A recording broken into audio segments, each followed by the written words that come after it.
좋으신 우리 주님의 은혜가 오늘 이 시간 우리 모두 함께 하시기를 바랍니다. 오늘 우리가 함께 나누실 하나님 말씀은 시편 135편의 말씀입니다. 우리의 신앙에는 무게중심이 있습니다. 우리 신앙의 삶과 여정 가운데 왜 흔들림이 없겠습니까? 왜 넘어짐이 없고 우리의 신앙 가운데 쓰러짐이 없겠습니까? 신앙의 삶 가운데 늘 승리만 있는 것도 아닙니다. 의심도 있고 또 절망도 있고 한숨과 신음도 있고 탄식도 있고 눈물도 있고 무거운 짐을 진 것 같은 고달픔도 우리의 신앙생활 가운데 있습니다. 교우 여러분만 그런 것이 아니고 우리 모두가 다 그렇습니다. 그럼에도 우리가 다시 일어설 수 있는 이유가 있다면 그것은 우리 신앙에도 묵직한 무게중심이 있기에 우리를 다시 세우고 일으키는 것입니다. 그렇다면 그 신앙의 무게중심은 무엇일까요? 오늘 시편 135편을 통해 그것을 발견하고자 합니다. 시편 135편은 찬양시입니다.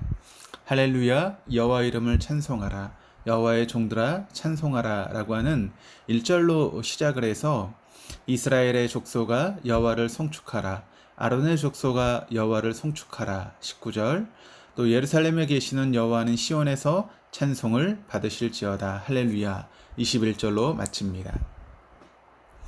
다시 말해서 여러분 찬송합시다 할렐루야 찬송합시다 라는 벅찬 고백이요 간격의 노래입니다.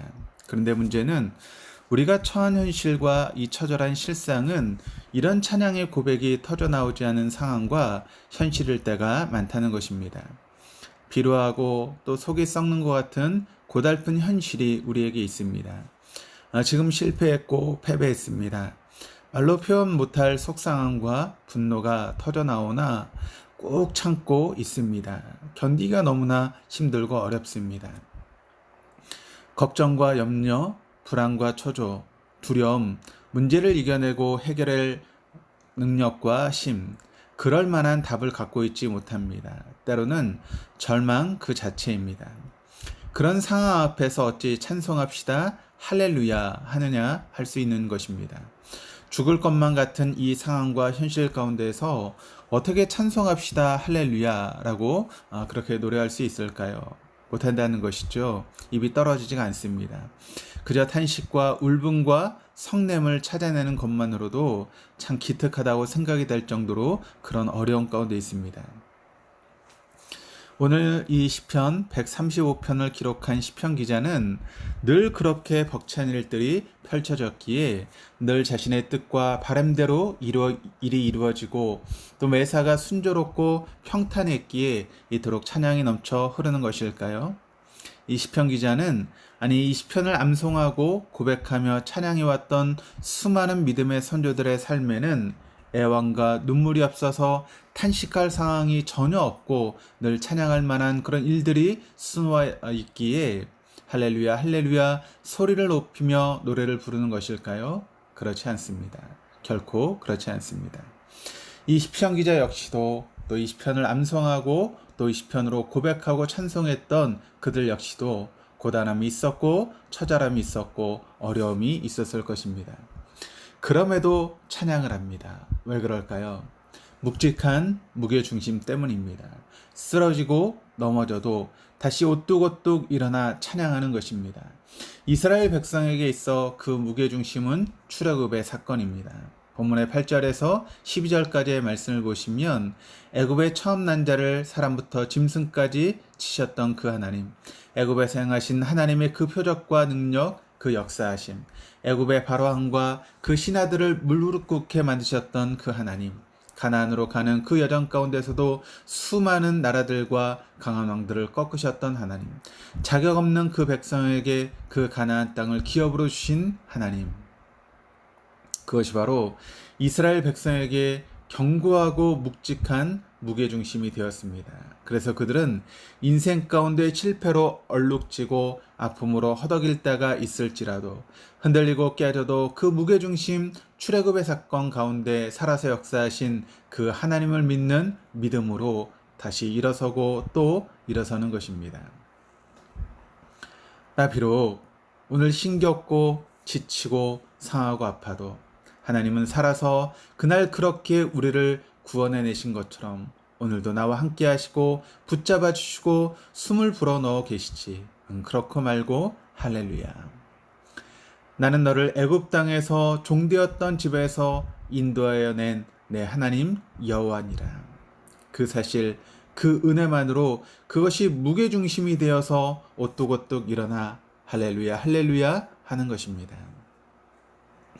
오늘 우리가 마주한 이 현실과 상황만 오롯이 응시해 보십시오. 그 현실과 상황에서 찬양이 터져 나옵니까? 아닙니다.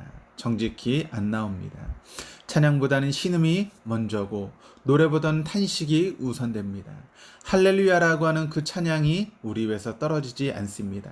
그저 주여 주여 외마디 신음만 겨우 읊조리게 될 뿐인 것이 우리의 인생의 모습입니다.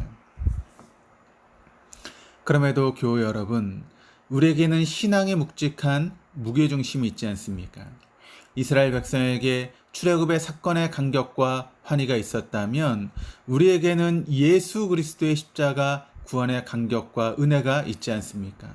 그 보혈의 은혜로 가득 찬 묵직한 무게중심이 우리에게 있습니다. 오라 나는 공고한 사람이로다.